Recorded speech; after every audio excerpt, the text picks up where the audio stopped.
Ал мінекей Күләш апа Ақтауда өзеннен, дұрыс па? Иә, менің атым Күләш, Ақтау қаласынан келдім.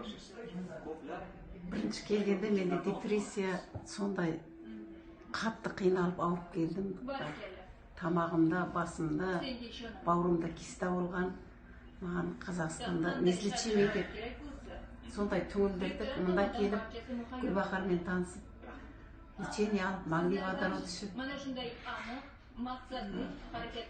өз бұрынғы қалпыма келдім жаңағы.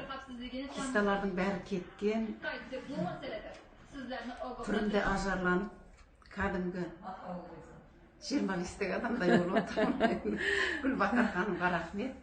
Қазір физлечение алып, магний водородтың жалғастырып, екінші курс лечениясын ішейін деп жатырмын.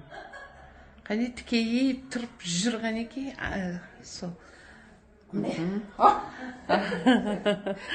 Қазір жасарып, көп өзгеріс болып қалды. Неге апамызда 58-ші жылы неге жас қызлардай болып, жұртты көз тимесін.